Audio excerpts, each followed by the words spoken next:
Bem, pessoal, agora a gente vai falar com o César Bergo, outro tema, aumento de combustíveis, já aparece aqui na tela comigo. César, muito obrigado, como você está, meu amigo?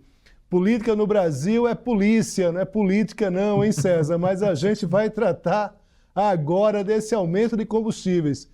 César, eu achei que com a troca da Petrobras, esse aumento de combustíveis, ele pudesse vir em outro momento. Achei muito rápido esse aumento de combustíveis. Estamos falando aqui, claro que é uma provocação, porque é um pouco isso do que as pessoas pensam. E aí a gente vai com o Super César Bergo esclarecer do que se trata esse aumento, César. Não se esperava que com a troca algo pudesse ser diferente, não? Conta pra gente. Olha, existe. Boa noite, né, Léo? É um prazer sempre estar com vocês aí. Agora, existem algumas coisas que não tem como você também ficar dourando a pílula. No caso aí, você, nos últimos 45 dias, né, o dólar praticamente atingiu um patamar que vai realmente pressionar o preço do combustível, porque lá fora ele é vendido e você tem que importar. Sabemos nós que praticamente 30% do combustível aqui consumido é importado. Então, se você não paga esse preço lá fora, você vai ter desabastecimento. Outro fator importante é de que o último aumento da gasolina foi em outubro de 2023. Na verdade, não foi um aumento, foi um corte de 4% no preço. De lá para cá, a gasolina acumula um deságio de 15% em relação ao preço lá fora. Então, mesmo com esse 7% que foi autorizado pela Petrobras, você ainda tem um preço defasado em relação ao exterior. Agora, tem o gás também que subiu hoje, e nesse momento o diesel ficou fora, porque em fevereiro ele também já foi reajustado. Não tenha dúvida que a esperança era que demorasse um pouco mais, né, para facilitar os bolsos dos consumidores, mas a pressão internacional, Léo, foi muito forte e a Petrobras não poderia deixar de fazer esse aumento. César, a gente não consegue aqui, e debate aqui é aberto, tá? Testando argumentos aqui contigo. A gente não consegue saber exatamente, a própria FGV faz alguns cálculos para saber o quanto aquelas declarações do Lula em relação ao presidente do Banco Central, Campos Neto, elas foram efetivas para o aumento do dólar e a queda do real.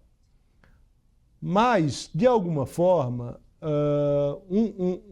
de alguma forma não, mas em algum montante, em algum percentual, é claro que isso teve.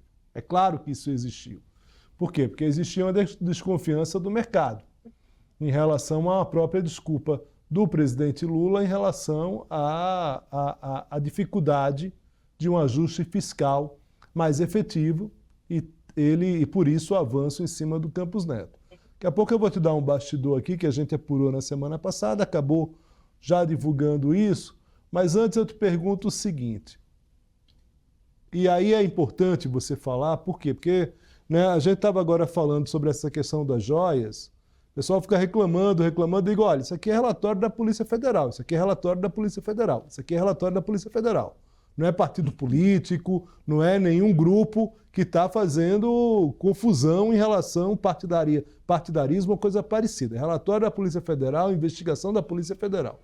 Em relação aos combustíveis, esse aumento numa segunda-feira, pós toda essa crise aberta pelo presidente, que ele volta atrás, né? As pessoas chegaram no ouvido dele na semana passada e disseram: o senhor está fazendo palanque para o Campos Neto. O senhor vai eleger o Campos Neto senador. O senhor vai acabar. Pare com isso, porque, na verdade, quem tem que discutir com o Campos Neto é um senador, é um deputado, não é um presidente da República.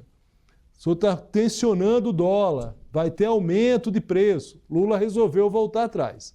Mas em que medida, Sérgio? Eu estou falando com César Bergo, técnico. Essas declarações do Lula, elas podem ter algum reflexo em relação a essa segunda-feira, ou não tem nada a ver? Não, lógico que tem, né? Mas, Léo, o mercado já havia precificado esses discursos do Lula, mas o fator que mais pesou, tanto para subir o dólar como para cair, foi a questão fiscal. Então, a partir do momento que houve uma declaração do próprio ministro da Fazenda de que haveria um corte, isso acalmou o mercado, porque o mercado estava achando que haveria aumento de impostos. Outro fator que contribuiu também foi a aprovação do relatório da questão da reforma tributária na Câmara. Também ajudou a acalmar um pouco o mercado. Agora, essa questão, hoje mesmo saiu o nome do Galípolo como presidente do Banco Central, já estamos falando isso aí também dá uma calmaria no mercado. Ou seja, nessa questão, como o mercado estava muito tranquilo em termos de precificação, amanhã é feriado em São Paulo, e também existe toda essa questão de um feriado mais expandido. São Paulo é a praça mais importante do ponto de vista financeiro. Então, se solta um aumento da gasolina numa segunda-feira, tem terça-feira para o pessoal absorver. Não tenha dúvida que o IPCA 15 vai vir um pouco quente aí com esse aumento, porque o impacto dessa gasolina na inflação, como a gente já falou no programa anterior, não sei se você lembra, a gente falou do impacto, vai ser em torno de 0,2%, né, que vai estar, em vez de 4%, nós devemos ter um IPCA de 4,2%. Isso não é bom, né? Então, o que eu vejo, essa questão do aumento da gasolina, mais uma vez, é para desviar a atenção também. Então, é mais um assunto para ser pautado, enquanto o principal, né, que é a questão fiscal, ela continua ainda uma interrogação se vai ter um corte de 26 bilhões ou mesmo ou não. Então, não tenha dúvida que o presidente Lula, ele foi pautado sim.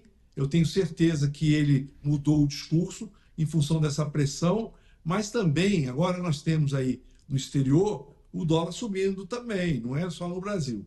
E essa questão da gasolina, eu acho que foi uma questão assim pontual mesmo, né, de uma segunda-feira, meio de feriado lá em São Paulo, para que as coisas possam realmente ser deglutidas e ter uma quinta-feira ou uma quarta-feira mais tranquila.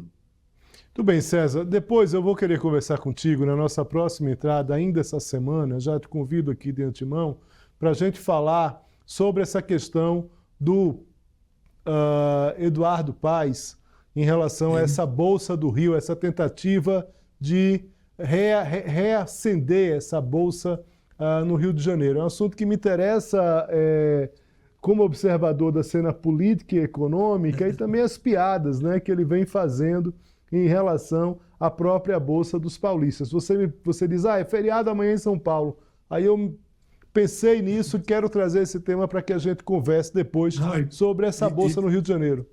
E pode ficar tranquilo que eu fui testemunha pessoal da história nesse negócio aí da Bolsa aí. Eu tenho muito que passar para vocês. Então vai ser ótimo. Lá atrás. Então pronto, a gente já está marcado aqui. Quinta-feira ou sexta-feira, César volta com a gente para falar sobre Bolsa do Rio. Forte abraço, irmão. Muito obrigado. Então, um abraço, Léo, e fico à disposição. Até logo. Muito obrigado.